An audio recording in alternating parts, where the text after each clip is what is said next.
"He might not make it," my brother told our dad. "We need to think about the farm." My name's Joseph. I'm 32, and I'd been in a coma for 3 weeks after my truck rolled on Highway 84 outside Boise, Idaho. What nobody knew was that I could hear everything. Every damn word. I'd grown up on that farm. 200 acres of potato fields and wheat that our grandfather bought in 1952. Dad always said it would be mine someday since I was the one who stayed, the one who worked the land, the one who never left for college or chased dreams in the city. My brother Tyler had moved to Seattle 12 years ago, became some kind of marketing executive, visited maybe twice a year. But there he was, standing next to my hospital bed, talking to Dad about contingency plans and legal documents.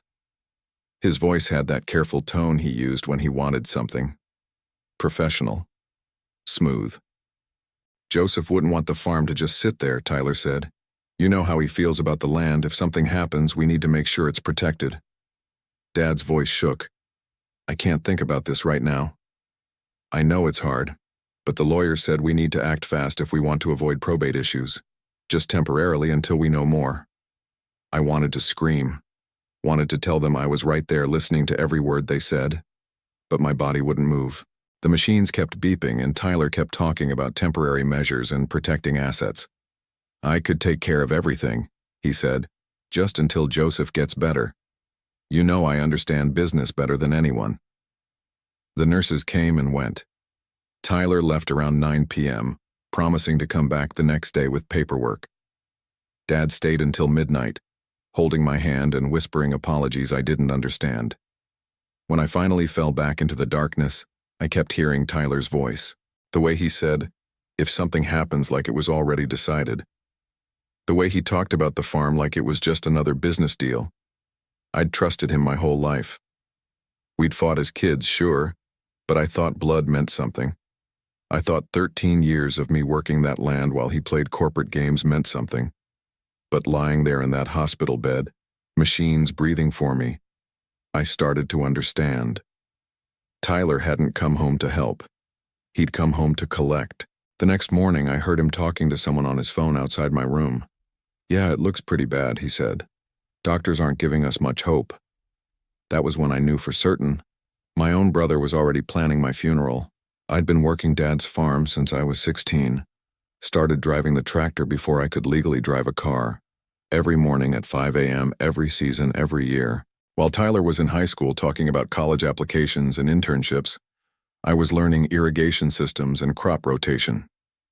Dad never pushed me into it. I chose it. Loved the smell of turned earth in spring. The satisfaction of a good harvest. The way the sunrise looked different over our fields than anywhere else. Tyler used to call it playing in the dirt, but I knew it was more than that. It was legacy. Our grandfather had built something real. Dad had maintained it, improved it, turned those 200 acres into one of the most productive small farms in the valley. And I'd planned to keep it going, maybe even expand it someday. Tyler left for the University of Washington right after graduation. Business degree, then a marketing job with some tech company. He'd call home maybe once a month, send Christmas cards with pictures of his apartment overlooking Puget Sound. He had a good life up there. Girlfriend named Jessica, expensive car, downtown condo. He'd visit for Dad's birthday and Thanksgiving, sometimes Easter if work wasn't too busy. Always polite, always asking about the farm, but never staying long enough to actually help with anything. Never getting his hands dirty. I didn't resent it, not really. We were different people. He liked cities and meetings and whatever it was marketing executives did all day. I liked open sky and honest work and knowing exactly where my food came from. But there had been signs. Little things that bothered me more than they should have. Last Christmas, Tyler had asked a lot of questions about the farm's finances. How much we made per acre, what our equipment was worth, whether Dad had updated his will recently. He called it just curious and wanting to understand the family business better.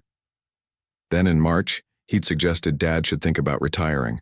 "You're 73, he'd said. "You've earned some rest." When Dad said he wasn't ready, Tyler had pushed a little. "What if something happened to you? What if Joseph couldn't handle everything alone?" I'd laughed it off at the time. Told Dad that Tyler was just being practical, thinking like a businessman. But now, lying in this hospital bed, those conversations felt different. The accident had happened on a Tuesday. I'd been driving back from the grain elevator when a tire blew and sent my truck into a rolling mess of metal and broken glass. The doctors told Dad I was lucky to be alive. Tyler had been on a plane from Seattle by Wednesday morning, but he hadn't come to pray for my recovery. He'd come to manage the situation. On the fourth day, I heard everything change. Tyler brought a lawyer to Dad's house. I knew because Dad came to the hospital afterward and sat by my bed for 2 hours, just holding my hand and crying. When he finally spoke, his voice was broken. "I'm so sorry, son. I don't know what else to do." The next morning, Tyler was back with documents. He set them on the bedside table like I wasn't even there. The lawyer explained everything. He told Dad, "This way, if Joseph doesn't make it, the farm stays in the family. No probate, no taxes, no government getting involved. And if he does recover, we can always transfer everything back."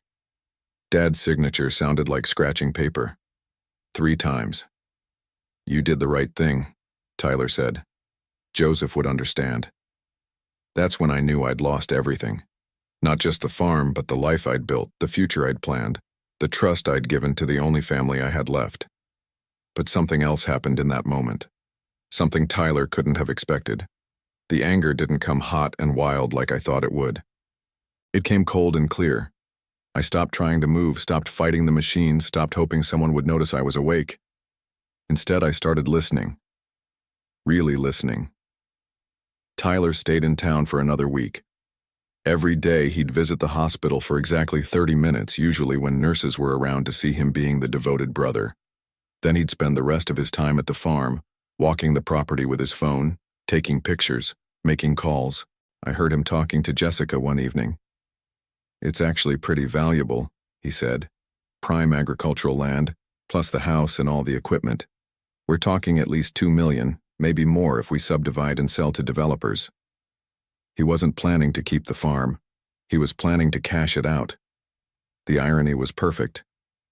Tyler thought he was so smart, playing the grieving brother while positioning himself to inherit everything. But he'd made one crucial mistake. He assumed I couldn't hear him. When the doctors finally reduced my sedation enough for me to open my eyes, Tyler was there with his fake tears and practiced grief. "Thank God," he said, squeezing my hand. "We were so worried." I looked up at him and smiled weakly. "Thanks for everything." He had no idea that I'd heard every conversation, every phone call, every plan he'd made to steal my life. But I had heard, and I remembered. And now it was time to plan my own moves. 2 weeks after I woke up, I was home. Weak as a newborn colt, but alive and supposedly grateful. Tyler had extended his stay to help with the transition, which meant sitting in Dad's kitchen making phone calls, while I relearned how to walk without falling over. I played the part perfectly. Grateful brother, confused about legal details, focused on recovery. When Tyler mentioned that Dad had made some temporary arrangements for the farm's management, I nodded like it made perfect sense. "Just until you're back on your feet," Tyler said. Dad was worried about the financial pressure. "That was smart," I told him. "I wouldn't want Dad stressed about that stuff." But I was gathering information. Every conversation, every document Tyler left on the kitchen table, every phone call I could overhear from my bedroom. I learned that the farm was now officially in Tyler's name, not temporarily, permanently. I also learned that he'd already contacted 3 different real estate developers. My first move was simple. I called our family lawyer, old Pete Morrison, and asked him to come by the house. Tyler was in town getting supplies and Dad was napping. "Pete," I said when he arrived, "I need to understand what happened while I was in the hospital." Pete looked uncomfortable. "Your brother said you knew about the arrangements." "I know Dad transferred the farm to Tyler. I just want to understand the legal details." Pete pulled out a file. "It's a standard deed transfer. Tyler convinced your father that if you didn't survive, the farm would be tied up in probate for years. He said it was temporary, just for protection. But the documents don't say temporary, do they?" Pete shook his head. No, they don't. It's a complete transfer of ownership. Can it be reversed? Only if Tyler agrees to transfer it back, or if you can prove fraud or undue influence, which would be very difficult. I thanked Pete and asked him not to mention the visit to Tyler or Dad. He agreed, but I could see the worry in his eyes. That evening I made my mistake. I confronted Tyler directly. I talked to Pete Morrison today, I said during dinner. Tyler's fork stopped halfway to his mouth. Oh? About what? About the farm transfer, about how it's not actually temporary. The room went quiet. Dad looked between us, confused. Tyler set down his fork and looked at me with something I'd never seen before. Cold calculation. Joseph, you're still recovering. You're not thinking clearly. I'm thinking fine. You lied to Dad. You told him the transfer was temporary, but you made it permanent. I protected our family's assets during a crisis. You should be thanking me. Dad's voice was small. Tyler, you said we could change it back. We can, if that's what Joseph really wants. But he needs to understand the tax implications, the legal complexities. Maybe we should discuss this when he's fully recovered. That's when Tyler played his trump card. Besides, he said, looking directly at me, I've already invested considerable time and money into managing the farm's affairs. Legal fees, consultations, planning. If Joseph wants the farm back, he'll need to reimburse those expenses. How much? I asked. $60,000. So far. I stared at him. $60,000 I didn't have, for work I'd never asked him to do. To buy back land that should have been mine in the first place.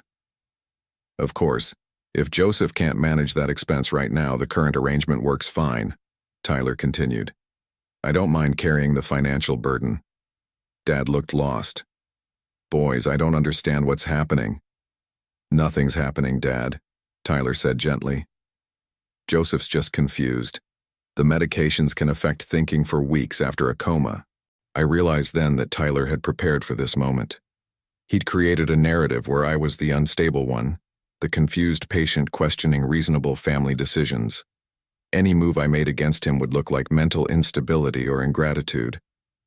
I'd shown my hand too early, and Tyler had expertly turned it against me. You're right, I said finally. I'm sorry. I'm still not thinking straight. Tyler smiled. No worries, brother. We're family. We'll figure it out together. But I saw the victory in his eyes. He thought he'd won. That night I couldn't sleep. I kept thinking about Tyler's confidence, his prepared answers, the way he'd turned my questions into evidence of my instability. This wasn't opportunistic. This was planned. I got up at 3 a.m. and walked to the kitchen. Tyler's laptop was on the table, closed but not locked. I opened it quietly. His email history told the whole story. The first message was dated 2 days after my accident. Tyler writing to a land development company in Boise. I may have an opportunity for agricultural land acquisition in the next few months. Prime location for residential development. Another message 3 days later to a different company. Family farm may become available. 200 acres, zoned agricultural but excellent potential for subdivision. But the worst one was to Jessica, sent the day before he'd brought the lawyer to Dad's house. Everything's falling into place perfectly. Joseph's not going to make it, and even if he does, the brain damage will probably make him incompetent. Dad's completely overwhelmed and trusting me to handle everything. I should have the deed transferred by the end of the week. I sat in that dark kitchen staring at the screen, understanding finally that my brother had seen my accident as a business opportunity from day one.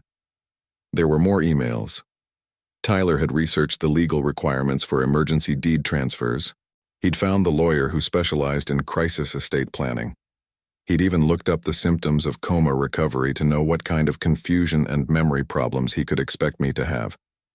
He'd planned everything except for one detail. I'd been conscious enough to hear his conversations. I closed the laptop and walked back to my room. Dad was snoring down the hall. Tyler was sleeping in my old room like he owned the place, which, legally, he did. The next morning, I drove to town. My hand still shook a little and I had to stop twice to rest, but I made it to the bank where Dad had done business for 30 years. Joseph! Betty Anderson, the branch manager, looked shocked to see me. We heard about your accident. How are you feeling? Getting better every day. Betty, I need to ask you about something confidential. Of course. Has anyone been asking about my dad's accounts recently, or the farm's finances? Betty's expression changed. Well, your brother was here last month. He had power of attorney documents and said he needed to review everything for tax planning purposes. What did he look at? Account balances, loan information, property valuations. He seemed very thorough. Did he take any documents? He made copies of everything, said he needed them for the lawyers. I thanked Betty and asked her to call me if Tyler came back for any reason. My next stop was the county recorder's office. The deed transfer was already filed. Tyler had moved fast, making everything official before I'd even woken up. But I also found something else. Tyler had requested copies of all the property surveys, zoning maps, and development restriction documents.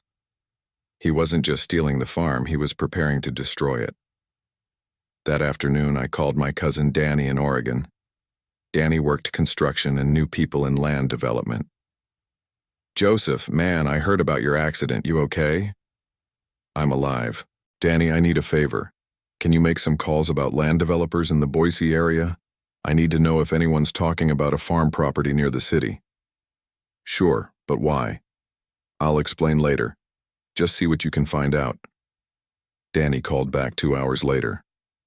Your brother's been shopping your farm to 3 different companies. Word is he's asking for preliminary bids.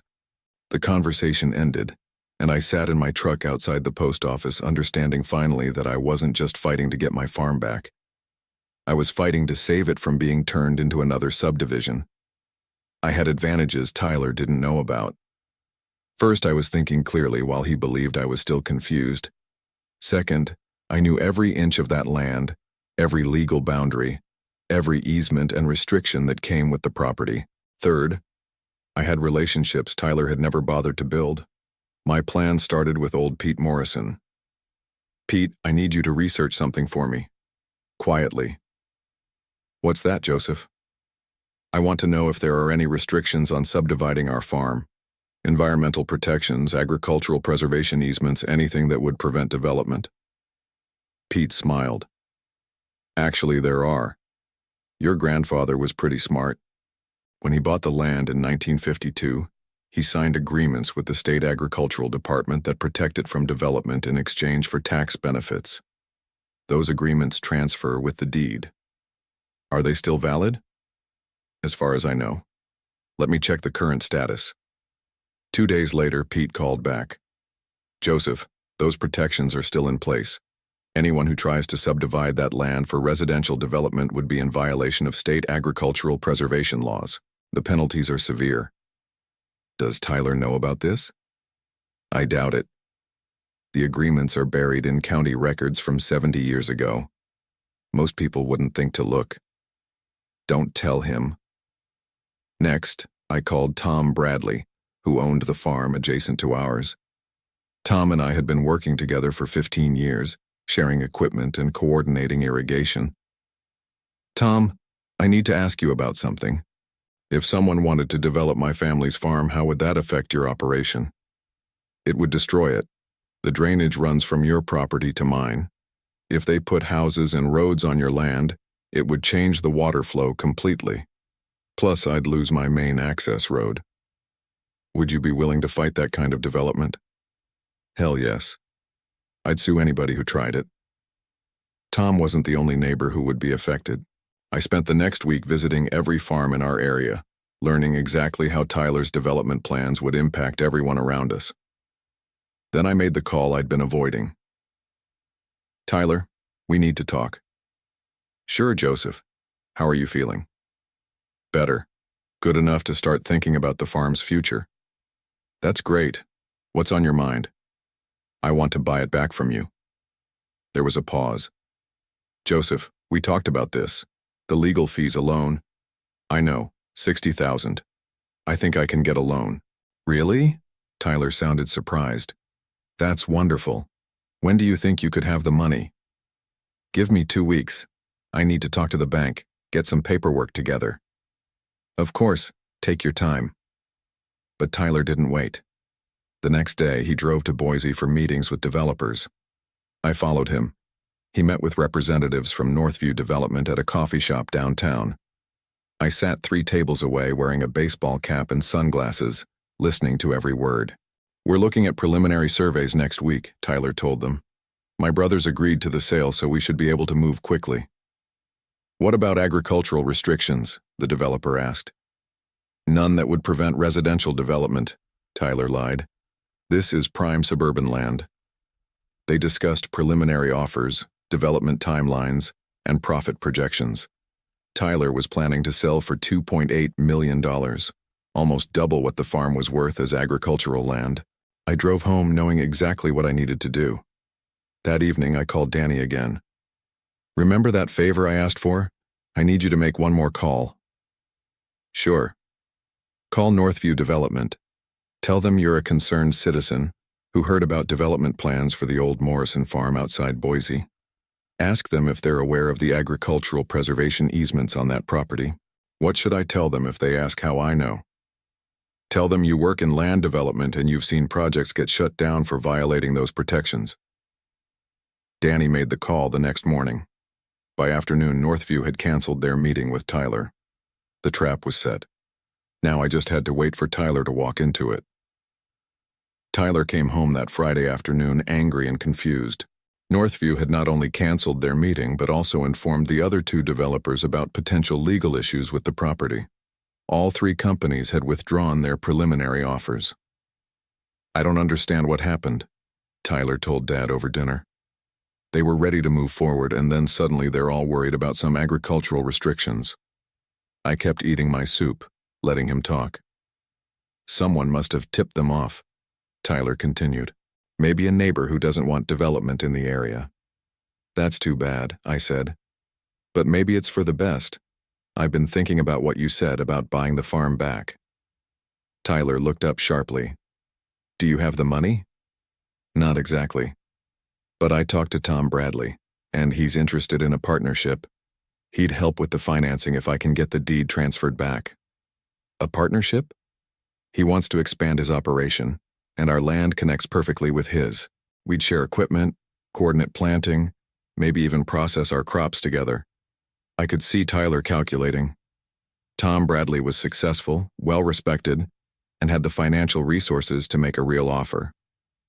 How much is he talking about? Tyler asked. He's willing to pay the $60,000 for your expenses plus another $40,000 for your time and trouble. $100,000 total, just to transfer the deed back to me. Tyler was quiet for a long moment. $100,000 for a farm he'd stolen, with no development potential and no way to profit from his original plan. I'd need to think about it, he said finally. Of course. But Tom needs an answer by Monday. He has other opportunities if this doesn't work out. That night, Tyler made phone calls to Seattle. I heard him talking to Jessica about their plans, their timeline, their expenses. He'd taken vacation time, spent money on lawyers and consultations, and expected a huge payoff that was no longer possible.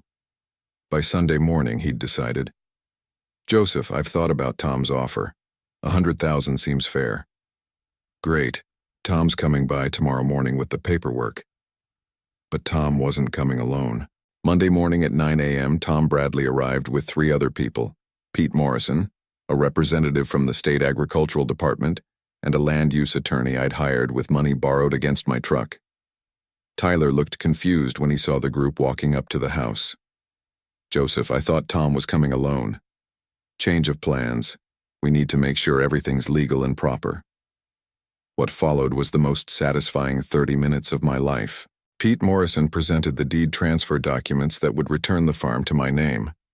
The state agricultural representative explained the preservation easements that made development impossible. The land use attorney detailed the penalties Tyler would have faced if he'd actually sold to developers. You lied to 3 different companies about development restrictions, the attorney said. That could be considered fraudulent misrepresentation. Tyler's face went white. I didn't know about any restrictions. Ignorance isn't a defense when you're selling property, Pete said.